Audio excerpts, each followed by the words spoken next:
राष्ट्रीय शैक्षिक अनुसंधान और प्रशिक्षण परिषद के केंद्रीय शैक्षिक प्रौद्योगिकी संस्थान द्वारा प्रस्तुत है 14 से 16 वर्ष के बच्चों हेतु हिंदी की प्रारंभिक कहानियों का परिचय श्रृंखला के अंतर्गत कहानी दुलाई वाली।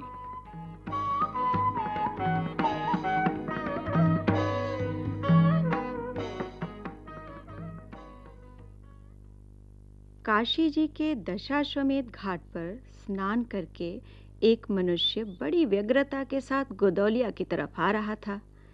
एक हाथ में एक मैली सी तौलिया में लपेटी हुई भींगी धोती और दूसरे में सुरती की गोलियों की कई डिबिया और सुंघनी की एक पुड़िया थी। उस समय दिन के 11 बजे थे। गोदौलिया की बाईं तरफ एक और गली में थोड़ी दूर पर एक टूटे से पुराने मकान में वह जा घुसा। मकान के पहले खंड में बहुत अंधेरा था, पर ऊपर की जगह मनुष्य के वासोपयोगी थी। नवागत मनुष्य धड़धड़ाता हुआ ऊपर चढ़ गया।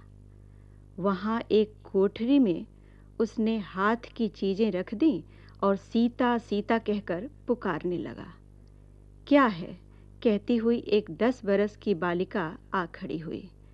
तब उस पुरुष ने कहा, सीता, जरा अपनी बहन को बुला ला। अच्छा, कहकर सीता गई और कुछ देर में एक नवीन स्त्री आकर उपस्थित हुई। उसे देखते ही पुरुष ने कहा, लो, हम लोगों को तो आज ही जाना होगा। इस बात को सुनकर स्त्री कुछ आश्चर्ययुक्त होकर झुंझला कर बोली, आज ही जाना हो सकेगा? ऐसा था तो सवेरे भैया से कह देते। तुम तो जानते हो कि मुंह से कह दिया बस छुट्टी हुई।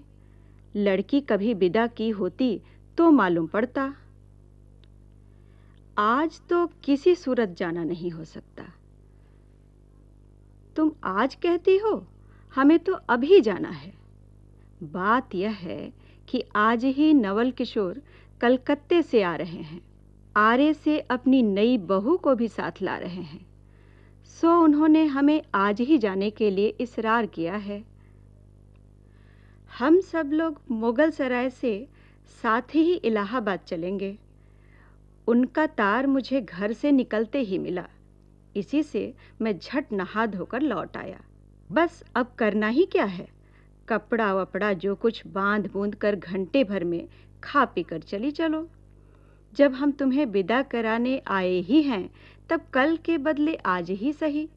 हाँ, यह बात है, नवल जो चाहे करावें। क्या एक ही गाड़ी में न जाने से दोस्ती में बट्टा लग जाएगा? अब तो किसी तरह रुकोगे नहीं, जरूर ही उनके साथ जाओगे, पर मेरे तो नाकों में दम आ जाएगी। क्यों, किस बात से? उनकी हंसी से और किससे? हंसी ठट्ठा भी राह से अच्छी लगती है, उनकी हंसी मुझे नहीं भाती।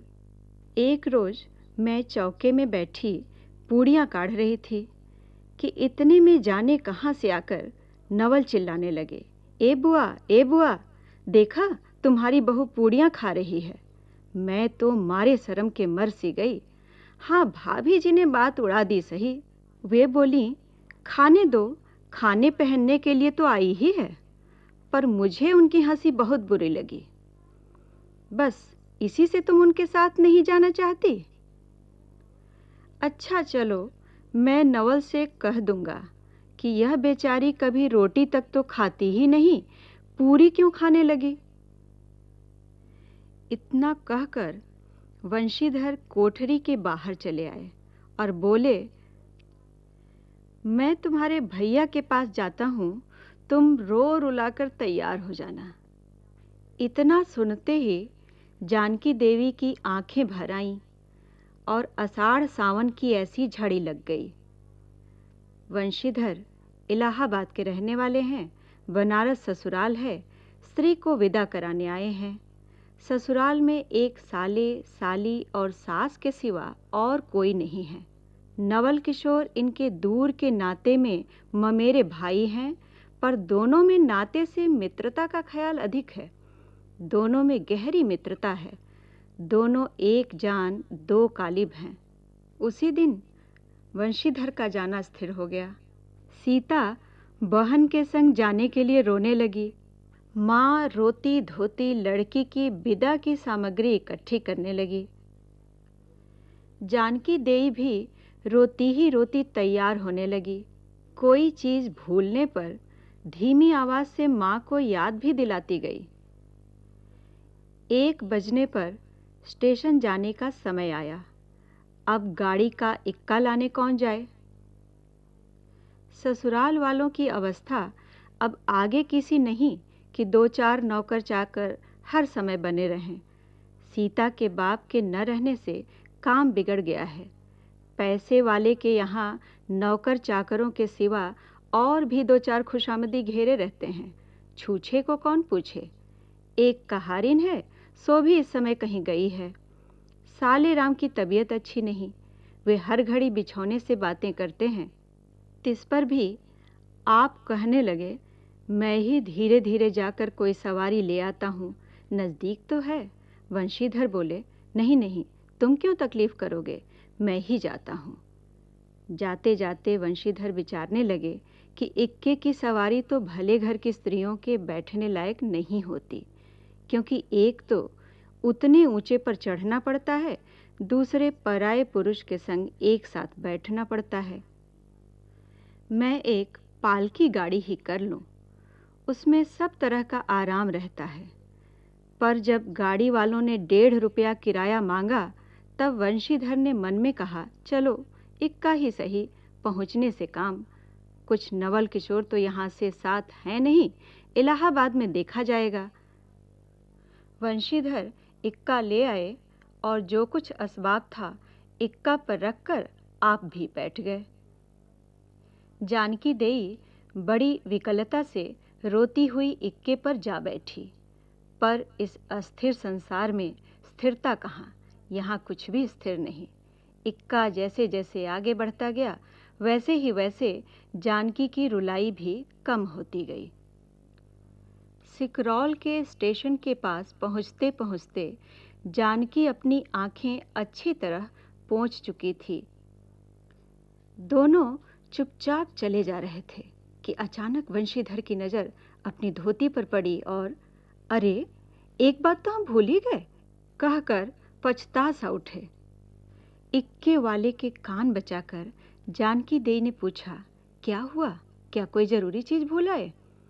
नहीं, एक देशी धोती पहनकर आना था, सो भूल कर विलायती ही पहन आए। नवल कट्टर स्वदेशी हुए हैं ना, वे बंगालियों से भी बढ़ गए हैं। देखेंगे तो 2-4 सुनाए बिना न रहेंगे। और बात भी ठीक है, नाहक विलायती चीजें मोल लेकर क्यों रुपए की बर्बादी की जाए। देशी लेने से भी दाम लगेगा सही, पर रहेगा तो देशी ही में।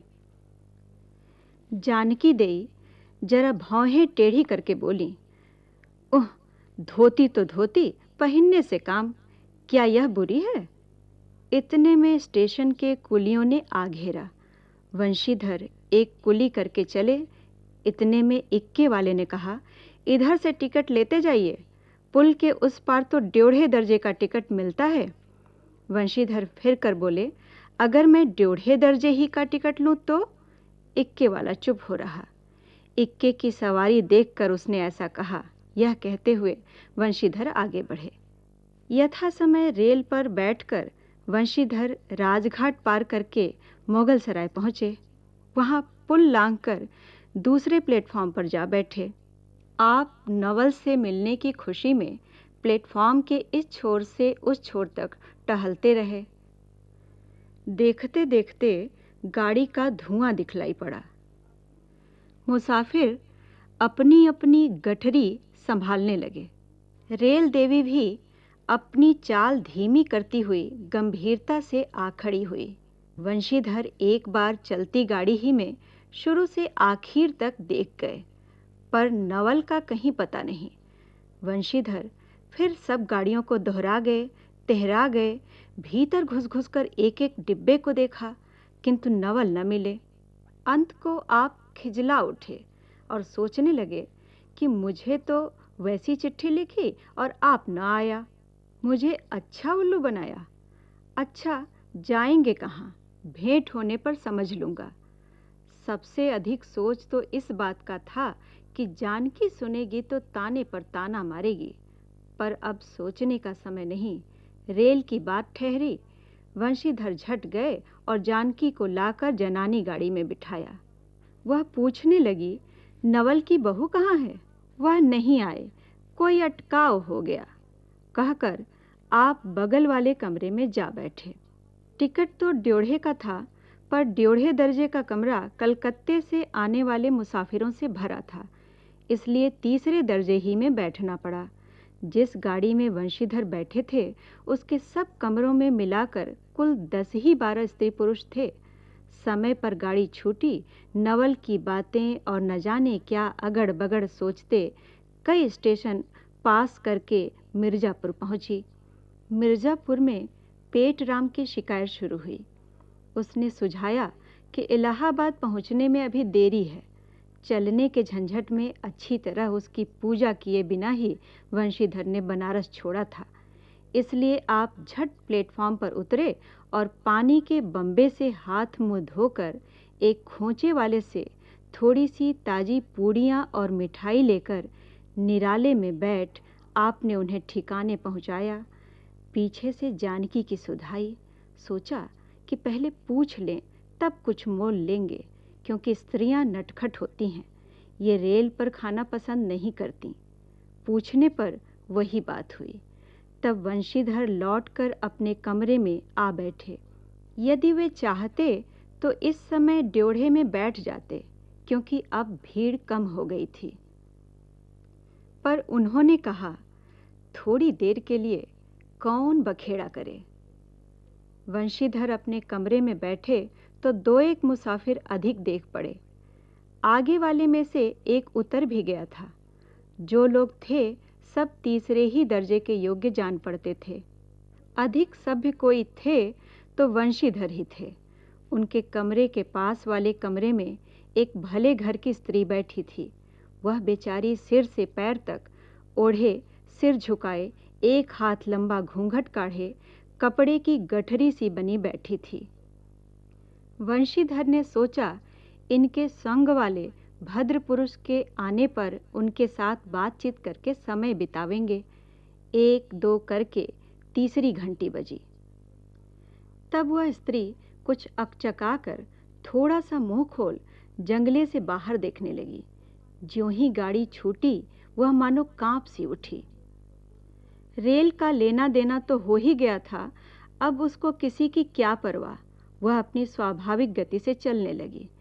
प्लेटफॉर्म पर भीड़ भी न थी, केवल 2-4 आदमी रेल की अंतिम विदाई तक खड़े थे।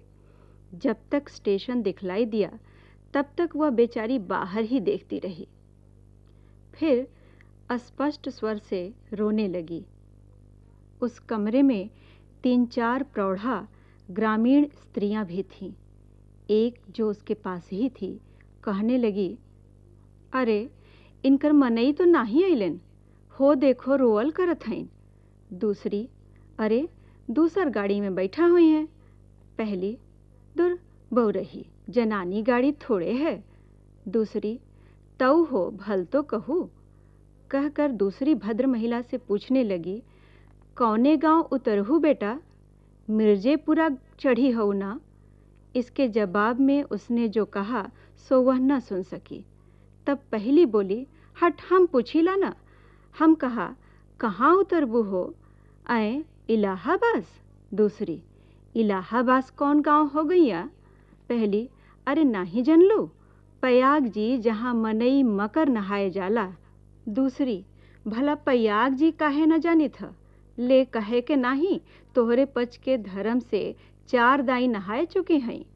ऐसो हो सोमवारी और गहन दका दका लाग रहा, तौन तोहरे काशी जी नहाए गई रहे। पहली, आवे जाए के तो सब औते जात बाटले बाटिन, फुन यह साइड तो बिचारो विपत में न पड़ल बाटिन। हे हम पचाई है राजघाट टिकस कटौली, मोगल के सराय उतरली, होदे पुनः चढ़ली। दूसरी, ऐसे एक दाई हम आवत रहे, एक मिली औरों मोरे संगे रही, कौने टिसनिया पर उकर मलिकवा उतरे से कि जुड़तई गड़िया खुली। अब भैया उगरा फाड़ फाड़ नरियाए, ए साहब गड़िया खड़ी कर, ए साहेब गड़िया तनी खड़ी कर। भला गड़िया दहिनाती काहे के खड़ी होए। पहली ऊ मेहररुआ बड़ी उजबक रहल, भला केहू के चिल्लाए से रेलियो कहूँ खड़ी होला। उसकी इस बात पर कुल कमरे वाले हंस पड़े। अब जितने पुरुष स्त्रियां थीं, एक से एक अनोखी बातें कहकर अपने अपने तजुर्बे बयान करने लगीं। बीच बीच में उस अकेली अबला की स्थिति पर दुख प्रकट करती जाती थीं। तीसरी स्त्री बोली, टिकसिया पल्ले बाय द नाही, सहेबुआ देखी तो कलकत्ते ताई ले मसूलिया ले। अरे इहो तो नाही कि दूर से आवत रहलेन, फरागत के बदे उतरलेन। चौथी, हम तो इनके संघे के आदमी के देखबो न किहा गोया। तीसरी, हम देखे रहली हो, मजे का टोपी देहले रहलेन हो। इस तरह उनकी बेसिर पैर की बातें सुनते सुनते वंशीधर ऊब उठे। तब वे उन स्त्रियों से कहने लगे, तुम तो नाहक उन्हें और भी डरा रही हो। जरूर इलाहाबाद तार गया होगा और दूसरी गाड़ी से वे भी वहां पहुंच जाएंगे। मैं भी इलाहाबाद ही जा रहा हूँ, मेरे संग भी स्त्रियां हैं। जो ऐसा ही है तो दूसरी गाड़ी के आने तक मैं स्टेशन पर ही ठहरा रहूँगा। तुम लोगों में से यदि कोई प्रयाग उतरे तो थोड़ी देर के लिए स्टेशन पर ठहर जाना। इनको अकेले छोड़ देना उचित नहीं। यदि पता मालूम हो जाएगा तो मैं इन्हें इनके ठहरने के स्थान पर भी पहुंचा दूंगा। वंशीधर की बातों से उन स्त्रियों की वाक्यधारा दूसरी ओर बह चली। हाँ, यह बात तो आप भली कहीं। नाही भैया, हम बचे काहे के केहू से कुछ कहीं। एक के एक अरे करत न बाय तो दुनिया चल कैसे बाय, इत्यादि ज्ञान गाथा होने लगी। कोई तो उस बेचारी को सहारा मिलते देख खुश हुए और कोई कोई नाराज भी हुए। क्यों, सो मैं आपसे नहीं बतला सकती। उस गाड़ी में जितने मनुष्य थे, सभी ने इस विषय में कुछ न कुछ कह डाला था। पिछले कमरे में केवल एक स्त्री जो फ्रांसीसी छीट की दुलाई ओढ़े अकेली बैठी थी, कुछ नहीं बोली। कभी कभी घूंघट के भीतर से एक आंख निकालकर वंशीधर की ओर वह ताक देती थी और सामना हो जाने पर फिर मुंह फेर लेती थी। वंशीधर सोचने लगे कि यह क्या बात है। देखने से तो यह भले घर की मालूम होती है, पर आचरण इसका अच्छा नहीं। गाड़ी इलाहाबाद के पास पहुंचने को हुई। वंशीधर उस स्त्री को धीरज दिलाकर आकाश पाताल सोचने लगे। यदि तार में कोई खबर न आई होगी तो दूसरी गाड़ी तक स्टेशन पर ही ठहरना पड़ेगा, और जो उससे भी कोई न आया तो क्या करूंगा। जो हो, गाड़ी नैनी से छूट गई। अब साथ की उन अशिक्षिता स्त्रियों ने फिर मुंह खोला। का भैया, जो केहू बिन टिक्कस के आवत होए तो ओकर का सजाए होला। अरे उन्हें ही नहीं चाहत रहा कि मेहरारू के त बैठा दिहन और अपुआ तो उन टिक्कस ले के चल दिहन। किसी किसी आदमी ने तो यहाँ तक दौड़ मारी कि रात को वंशीधर इसके जेवर छीन कर रफ्फू चक्कर हो जाएंगे। उस गाड़ी में एक लाठी वाला भी था। उसने खुल्लम खुल्ला कहा, का बाबूजी, कुछ हमरो साझा रही। इसकी बात पर वंशीधर क्रोध से लाल हो गए। उन्होंने उसे खूब धमकाया। उस समय तो वह चुप हो गया, पर यदि इलाहाबाद उतरता तो वंशीधर से बदला लिए बिना न रहता। वंशीधर इलाहाबाद में उतरे। एक बुढ़िया को भी वहीं उतरना था। उससे कहा कि उनको भी अपने संग उतार लो। फिर उस बुढ़िया को उस स्त्री के पास बिठाकर आप जानकी को उतारने गए। जानकी से सब हाल कहने पर वह बोली, अरे जाने भी दो, किस बखेड़े में पड़े हो। पर वंशीधर ने न माना। जानकी को और उस भद्र महिला को एक ठिकाने बिठाकर आप स्टेशन मास्टर के पास गए। वंशीधर के जाते ही वह बुढ़िया, जिसे उन्होंने रखवाली के लिए छोड़ा था, किसी बहाने भाग गई। स्टेशन मास्टर से पूछने पर मालूम हुआ कि कोई तार नहीं आया। अब तो वंशीधर बड़े असमंजस में पड़े। टिकट के लिए बखेड़ा होगा, क्योंकि वह स्त्री बेटिकट है। लौट कर आए तो किसी को न पाया। अरे, ये सब कहाँ गई? यह कहकर चारों तरफ देखने लगे। कहीं पता नहीं। इस पर वंशीधर घबराए। आज कैसी बुरी साइत में घर से निकले कि एक के बाद दूसरी आफत में फंसते चले आ रहे हैं। इतने में अपने सामने उस दुलाई वाली को आते देखा। तू ही उन स्त्रियों को कहीं ले गई है। इतना कहना था कि दुलाई से मुंह खोलकर नवल किशोर खिलखिला उठे। अरे, यह क्या? सब तुम्हारी ही करतूत है। अब मैं समझ गया कैसा गजब तुमने किया है। ऐसी हंसी मुझे नहीं अच्छी लगती। मालूम होता है वह तुम्हारी ही बहू थी। अच्छा, तो वे लोग गई कहाँ? वे लोग तो पालकी गाड़ी में बैठे हैं। तुम भी चलो। नहीं, मैं सब हाल सुन लूँगा तब चलूँगा। हाँ, यह तो कहो, तुम मिर्ज़ापुर में कहाँ से आ निकले? मिर्ज़ापुर नहीं, मैं तो कलकत्ते से, बल्कि मुगल सराय से तुम्हारे साथ चला आ रहा हूँ। तुम जब मुगल सराय में मेरे लिए चक्कर लगाते थे, तब मैं ड्योढ़े दर्जे में ऊपर वाले बेंच पर लेटे लेटे तुम्हारा तमाशा देख रहा था। फिर मिर्ज़ापुर में जब तुम पेट के धंधे में लगे थे, मैं तुम्हारे पास से निकल गया, पर तुमने न देखा। मैं तुम्हारी गाड़ी में जा बैठा। सोचा कि तुम्हारे आने पर प्रकट होऊंगा। फिर थोड़ा और देख लें करते करते यहाँ तक नौबत पहुँची। अच्छा, अब चलो, जो हुआ उसे माफ़ करो।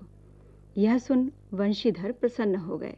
दोनों मित्रों में बड़े प्रेम से बातचीत होने लगी। वंशीधर बोले, मेरे ऊपर तो जो कुछ बीती सो बीती, पर वह बेचारी जो तुम्हारे से गुणवान के संग पहली ही बार रेल से आ रही थी, बहुत ही तंग हुई। उसे तो तुमने नाहक रुलाया। वह बहुत ही डर गई थी।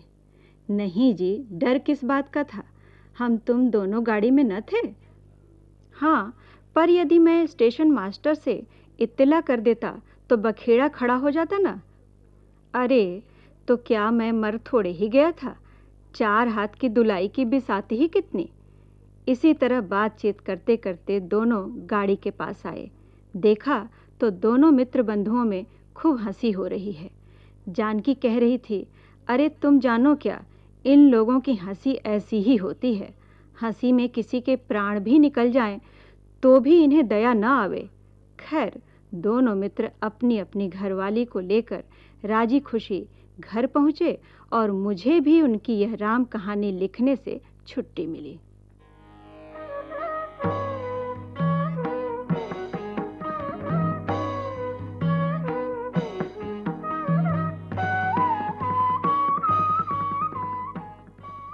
हिंदी की प्रारंभिक कहानियां।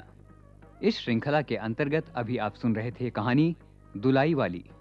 विषय संयोजन प्रोफेसर राम जन्म शर्मा, विषय समन्वय डॉक्टर अमरेंद्र बेहरा, आलेख राजेंद्र बाला घोष, निर्माण संचालन प्रभुदयाल खट्टर, वाचन स्वर संध्या सिंह, ध्वन्यांकन सतीश लाडे और दीपक पांडे, निर्माण सहयोग दाऊ दयाल चतुर्वेदी तथा निर्माण एवं प्रस्तुति अजीत होरो।